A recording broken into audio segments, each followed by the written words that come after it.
Hello साथियों, आप सबका स्वागत है ठाकुर क्लासेस में। जैसे कि आपको पता है दोस्तों कि आपको मैं इसमें रुक्मणी प्रकाशन की जो बुक है उसका मैं रोज़ आपको 10 से 15 मिनट की एक एक वीडियो बना के इसमें डाल रहा हूँ दोस्तों। जिसमें क्या कर रहे हैं अपन कि दोस्तों जो हमारा चैप्टर है बेसिक ऑफ इलेक्ट्रिसिटी, इसका क्या कर रहा है रिवीजन कर रहे हैं दोस्तों। ठीक है दोस्तों, तो इसको अब मैं स्टार्ट कर रहा हूँ। देखिए आज का तीसरा डे दोस्तों, तो इसमें आ जाएगा आज है विद्युत धारा, है ना। जैसे कि हमने कल यहाँ तक पढ़ चुका था विद्युत धारा इलेक्ट्रिक करंट क्या होती है। ठीक है, फिर से मैं एक बार आपको बताना चाहूँगा, किसी तत्व या पदार्थ में इलेक्ट्रॉन प्रवाह की दर को विद्युत धारा कहते हैं। तो Q बराबर आई टी होता है। ठीक है, इसका मात्रक एम्पियर या फिर कूलम्ब पर सेकंड होता है। ठीक है दोस्तों, और आगे देखिए, यदि किसी बिंदु से एक सेकेंड में 6.28 इंटू 10⁻18 इलेक्ट्रॉन प्रवाहित होते हैं तो उसे 1 एम्पियर कहते हैं। तथा विद्युत धारा जो होती है उसकी प्रकाश के समान चार्ज होती है, 3 × 10⁸ मीटर पर सेकंड होता है। ठीक है दोस्तों, तथा विद्युत धारा एक क्या है, अदिश राशि है। ठीक है, मोस्ट इंपॉर्टेंट क्वेश्चन है। ठीक है दोस्तों, इसके बाद से देखिए, ये तो इतना कल हो गया था। अब यहाँ से स्टार्ट करें। विद्युत धारा हमेशा बंद परिपथ में प्रवाहित होती है। विद्युत धारा हमेशा निम्न प्रतिरोध का मार्ग चुनता है। ठीक है, आपको समझ में आ रहा होगा, निम्न प्रतिरोध का मार्ग चुनता है कौन, विद्युत धारा। ठीक है, आगे देखिए, इलेक्ट्रॉन का बहाव हमेशा ऋण वस्तु से धन वस्तु की ओर होता है। जो इलेक्ट्रॉन होता है वो माइनस से प्लस की ओर बहता है। ठीक है दोस्तों, आगे आगे आपका ओम का नियम। ओम का नियम क्या बोलता है, देखिए, अगर सभी स्थिति नियत रहे तो किसी चालक में वोल्टेज तथा उसमें प्रवाहित धारा के समानुपाती होता है, अर्थात V प्रोपोर्शनल I होता है। ओम के नियम के अनुसार जो V होता है विद्युत धारा के समानुपाती होता है, जैसे कि आपको इसमें दिख पा रहा होगा। ठीक है, तो V बराबर इसमें क्या आ जाएगा, IR, जो R यहाँ पे क्या है, एक नियतांक है। ठीक है, जो उस चालक का क्या कहलाता है, प्रतिरोध कहलाता है। ठीक है दोस्तों, इसी प्रकार आगे देखिए कि जो R है, R बराबर क्या हो जाएगा, V/I, वोल्टेज। ये तो सब दोस्तों ITM में सभी ने पढ़ाई है, बस आपको क्या करना है, इसको रिवाइज करना है, इसीलिए मैं आपको यहाँ पे पढ़ा रहा हूँ। ठीक है दोस्तों, R बराबर V/I, वोल्टेज अपान के एम्पियर, क्योंकि वोल्टेज की इकाई क्या है, सॉरी, वोल्ट जो होता है उसकी इकाई क्या होती है, वोल्टेज होती है, तथा आई विद्युत धारा उसकी इकाई क्या होती है, एम्पियर, इसलिए ओम। तो इसीलिए क्या हो जाएगा, ये जो प्रतिरोध होता है उसकी इकाई क्या हो जाएगी, ओम हो जाएगी। ठीक है, नोट, इसमें हम देखते हैं नोट में क्या दिया है, प्रतिरोध संधारित्र प्रेरकत्व पर ही ओम ला लागू होता है।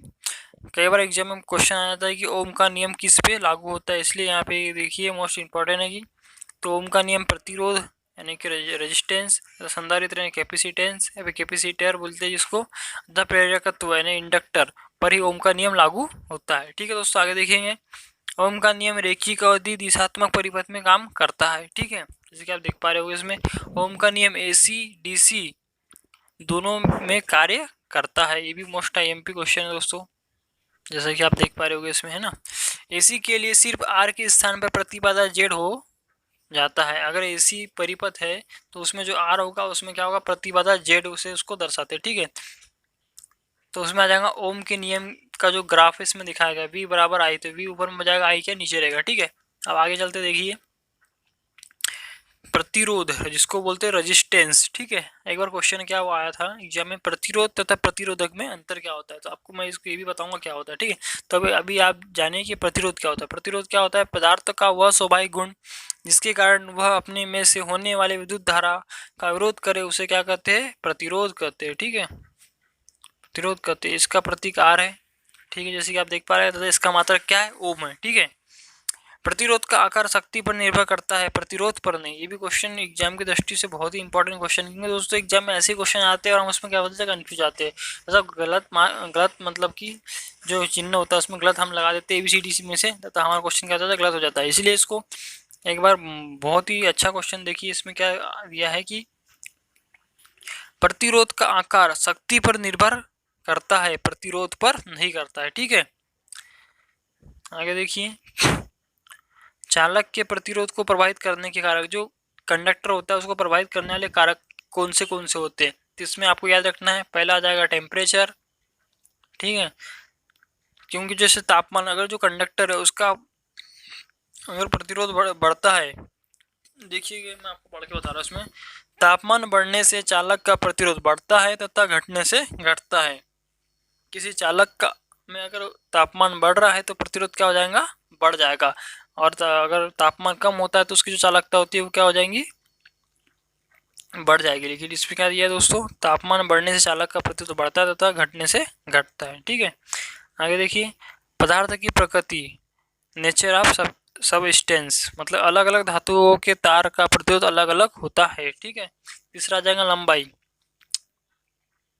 ठीक है, तीसरा आ जाएगा लंबाई। लंबाई में दिया इसमें देखिए, चालक तार की लंबाई बढ़ने से प्रतिरोध बढ़ता है और घटने के साथ घटता है, अर्थात आर जो होता है लंबाई के समानुपाती होता है। जैसे किसी चालक तार की लंबाई बढ़ती है तो उसका रेजिस्टेंस भी बढ़ जाएगा। और देखते दोस्तों इसमें आगे क्या दिया है, चौथा है अनुप्रस्थ काट का क्षेत्रफल। अनुप्रस्थ काट के क्षेत्रफल के घटने से उस चालक का प्रतिरोध बढ़ता है, यानी कि इसमें क्या होता है दोस्तों, आर बराबर क्या होता है 1/a हो जाएगा। जैसे कि इसमें अगर आप अनुप्रस्थ काट के क्षेत्रफल को बढ़ाएंगे तो रेजिस्टेंस क्या हो जाएगा, घट जाएगा, क्योंकि ये आर जो होता है उसके व्युत्क्रमानुपाती होता है, जैसे कि इसमें आपको डायग्राम में देख पा रहे होगे। ठीक है, इसलिए अर्थात आर प्रोपोर्शनल 1/a हो जाएगा, जैसे मैंने आपको बताया। तो समीकरण 1 और 2 को मिलाने से जिसमें क्या हो जाएगा, आर बराबर रो एल अपन के, रो यहाँ पे क्या चालक का प्रतिरोधकता का चिन्ह है। ठीक है, चालक का प्रतिरोधकता का चिन्ह है। ठीक है, अब आ जाएगा विशिष्ट प्रतिरोध या फिर प्रतिरोधकता, इसे रो से सूचित करते हैं। विशिष्ट प्रतिरोध का मात्रक ओम मीटर होता है। कई बार एग्जाम में क्वेश्चन ये भी आता है कि विशिष्ट प्रतिरोध का मात्रक क्या होता है, तो उसको आपको याद रखना है, ओम मीटर होता है।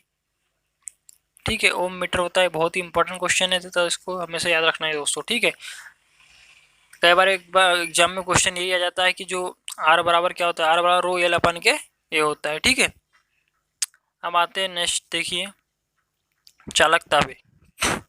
चालकता क्या हो रहा है, पदार्थ का वह गुण जो विद्युत धारा का प्रभाव में सुगमता प्रदान करता है चालकता कहलाता है। तो दोस्तों इसको आपको कुछ नहीं करना, बैठ के सुनना है चुपचाप, उससे क्या होगा, आपका रिवाइज होगा। जो भी आपको इसमें कुछ डाउट हो रहे तो आप कमेंट में पूछ सकते हैं। ठीक है दोस्तों, इस प्रकार इस चैनल को आप सब्सक्राइब कर दीजिए, तो दोस्तों को भी शेयर कर दीजिए। तो दोस्तों देखिए आगे क्या बोल रहा है, चालकता। चालकता का मतलब क्या होता है, कंडक्टेंस। ठीक है, पदार्थों का वह गुण जो विद्युत धारा प्रवाह में सुगमता प्रदान करे चालकता कहलाती है। ठीक है, इसे जी से सूचित करते हैं। किसी पदार्थ की चालकता उसे प्रतिरोधकता का व्युत्क्रमानुपाती होती है। ठीक है, इसलिए ताप बढ़ने से प्रतिरोध का मान बढ़ता है, चालकता घटती है। जैसे कि अगर टेम्परेचर बढ़ रहा है तो प्रतिरोध भी बढ़ेगा, लेकिन जो उसकी चालकता होती है वो घट जाती है। जैसे कि मैंने दोस्तों इसको अभी आपको आगे बताया था, यहाँ पे है ना, पीछे में बताया था। जैसे कि आपको मैंने जब टेम्परेचर की बात आई तो वहाँ पे बताया था कि अगर प्रतिरोध बढ़ता है, सॉरी, टेम्परेचर अगर बढ़ता है तो प्रतिरोध भी बढ़ जाएगा, लेकिन चालकता क्या हो जाएगी, घट जाएगी, क्योंकि इसके उत्तरानुपाती होता है। तो जी बराबर 1/r। चालकता कैसे मात्रक क्या होता है, मोह होता है, या फिर सीमेंस बोलते हैं इसको। ठीक है, तो इसको मोह जस्ट जो प्रतिरोध होता है, जो उसका ओम होता है उसका जस्ट अपोजिट होता है, इसलिए इसको ओम इनवर्स लिखा है, इसने मोह भी लिखा है और इसको सीमेंस भी लिखा है। ठीक है, तो इसका चालकता का ऐसा ही मात्रक आएगा, तो इसमें आपको मोह करना है या फिर इसको सीमेंस। ठीक है दोस्तों, आगे देखिए, अब आ जाएगा विशिष्ट चालकता। ये आपको अभी मैंने चालकता बताया, अब विशिष्ट चालकता बताया। अब आपको इसमें एक चीज याद रखना है कि जो प्रतिरोध होता है उसका मात्रक ओम होता है तथा विशिष्ट प्रतिरोध का मात्रक ओम मीटर होता है। उसी प्रकार जो चालकता होती है उसका मात्रक मोह होता है। अब आ जाएगा विशिष्ट चालकता। ठीक है, अब देखते हैं विशिष्ट चालकता क्या होती है। ठीक है, स्पेसिफिक कंडक्टेंस। तो विशिष्ट चालकता विशिष्ट प्रतिरोधकता का व्युत्क्रम होता है, इसे सिग्मा से प्रदर्शित करते हैं, इसीलिए सिग्मा बराबर 1/ρ हो जाएगा। ठीक है,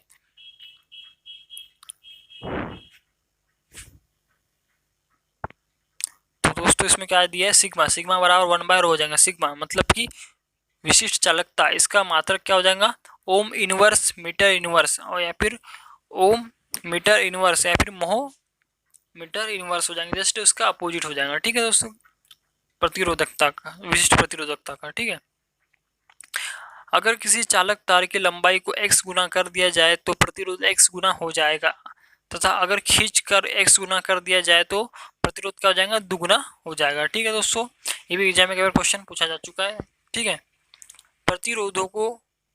प्रतिरोधों का समूह, कॉम्बिनेशन ऑफ रेजिस्टेंस, प्रतिरोधों का दो तरीके से समूहन किया जाता है, एक होता है श्रेणी और एक होता है समांतर। और ये जो सब जब श्रेणी और समांतर दोनों मिल जाते हैं तो उसको मिश्रित संयोजन भी कहते हैं। ठीक है, तो देखते हैं पहले श्रेणी संयोजन।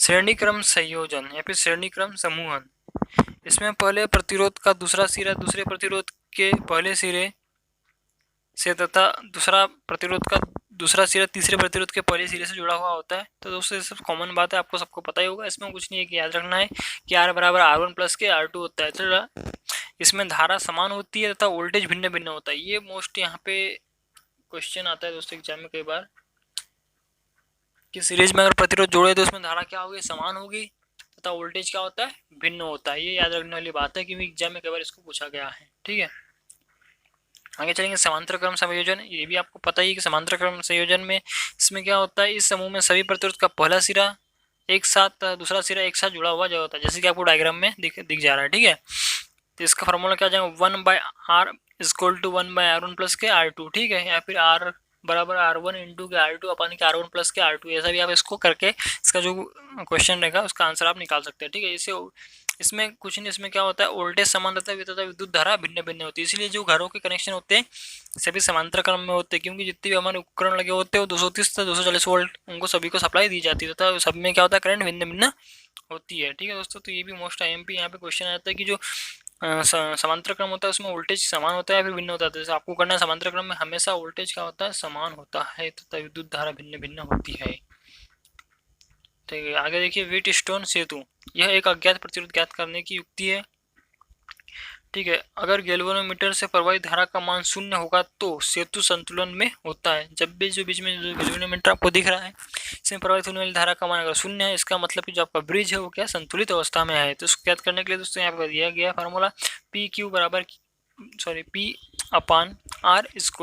Q/K ठीक है, इससे आप क्या कर सकते हैं, जो भी इसमें प्रतिरोध होगा, अज्ञात प्रतिरोध होगा, उसका मान ज्ञात कर सकते हैं। ठीक है दोस्तों, इसमें एक बात ये आपको याद रखना है कि प्रवाहित में धारा का मान जब 0 हो जाता है तो जो सेतु होता है, जो ब्रिज होता है वो क्या होता है, संतुलित अवस्था में होता है जब धारा का मान 0 हो जाएगा। ठीक है, आ जाएगा शक्ति मतलब कि पावर। एकांक समय में खर्च की गई ऊर्जा को शक्ति कहते हैं। P बराबर VI इसका फार्मूला है तथा P बराबर I²R ये भी इसका क्या है, फार्मूला है। ठीक है, इसकी इकाई क्या होती है, वाट होती है, जैसे कि आपको अभी मैं बताऊंगा वाट होती है। ठीक है, तो देख पा रहे हो इसके 3 है आपको, जैसे कि पहले मैंने आपको बताया अभी, P बराबर VI, P बराबर I² और तीसरा एक फार्मूला होता है P बराबर V² होता है। ठीक है, इसका ऐसा ही मात्रक वाट होता है।